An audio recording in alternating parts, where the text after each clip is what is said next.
Won't you please be seated?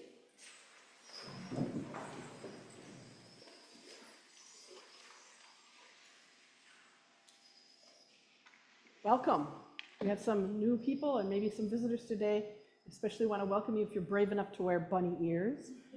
We might just maybe be a community that enjoys playing, which is a good thing, a sign of a healthy community. So if you need bunny ears, Liza, they're on the back table by the door, and you are welcome to go get a pair.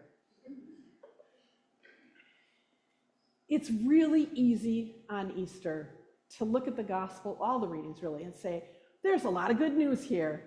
And don't we all love to get swept up in the joy because it feels good? And it's especially easy when we have a baptism in the offing and there's people wearing ears and there's trumpets behind me. It's a feel-good day. And I want to point out a couple of things in the scripture that I think are important for us to understand.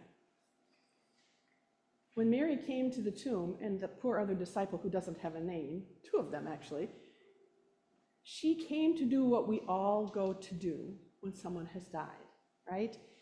Especially those of us of a certain generation, we go to visit the grave of someone who has meant a lot to us. It is a part of our grieving, and it is a part of the connection that we take with us.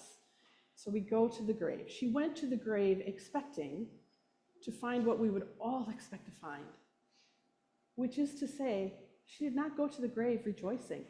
She went to the grave to grieve. She went in quiet. She went looking for peace.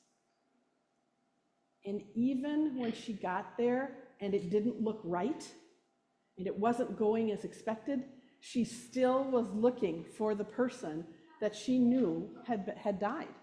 She held onto that understanding of death, even in the face of evidence of something else. What else? We don't know, but something changed. It was a pivot for her to find the joy of Easter, to get to the point where she understood that what had happened was the resurrection. Up until then, she was there in grief. This is a pretty messy story. We read this story every Easter on this day when we want to all be happy and ring bells and say, Alleluia.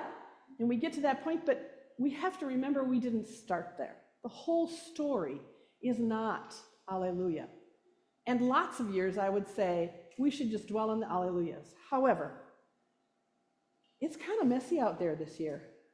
I think that probably many of you noticed. I know that at least Audrey was at, and I think Margot, too, were protesting yesterday. There's a lot of discontent around us. It is not calm where we live.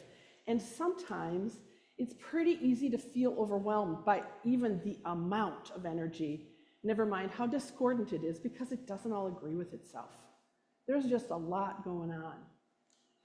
The good news, then, is that even when that is our reality, it's a tough place, it's a tough sell, stuff is going on that hurts our hearts, we still have in our inheritance the ability to look for the resurrection and to know God has this. It is there. We will get to joy.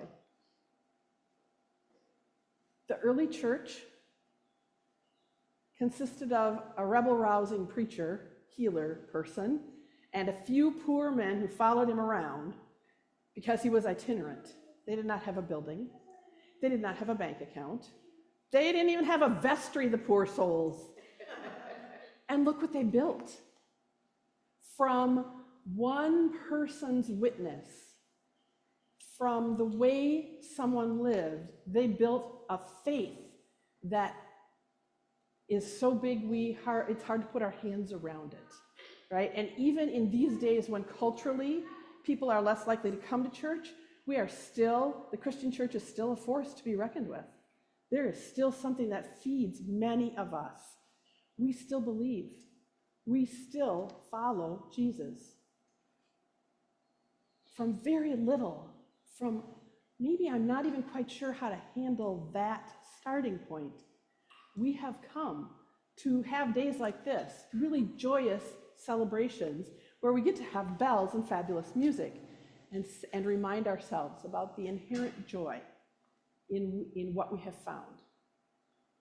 And I think there are two parts to that we want to lift up and take forward with us. One is that in all four Gospels that tell this story, Mary is the one who finds out, and Mary is the first, and she is the one who is instructed to go and tell. Every single one. Some of the other details vary, but that does not vary. Mary finds the information, and she is told to go and tell, and she does it. And on her faith and her excitement and her joy, the whole next chapter opens up. We are people that are called to go and tell. We are not the people who get to sit at the tomb and play cards with the angel, which would, be fun to hang out in the joy. It's our job to go and tell. It's our job to witness by how we live to the resurrection and to the excitement of this faith.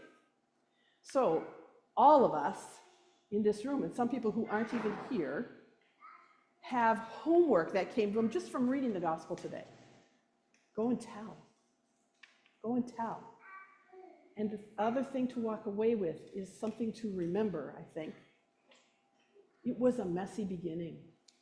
It was even a hard beginning. People didn't know what to think. There were a lot of really big feelings. They lived in uncertain times. We're not living a new thing, folks. We are living the way that people have lived over the generations. And good work came from a small group of faithful people that lived the message, that did go and tell, and then lived as followers of Jesus. And that is what we are called to do. And that is what we are always called to do, but especially today, we have such great news to share. So, go and tell is the mandate. And just remember in the back of your mind, you don't have to change everything, but you have to do the piece that is yours to witness and do it well. We all have that in us. We are all called to follow Christ and to live that out. We are blessed to have a baptism today. And a baptism is most certainly a go and tell sort of moment, isn't it? Go and tell, we told so much that we shared. I hope that we can all revel in that a little bit. And I hope that we can take the next step. So we celebrate the baptism and we have the party afterwards with really good cake and all kinds of fun conversation. And we go out of here and we live the witness, because go and tell is what it's about today. May it be so.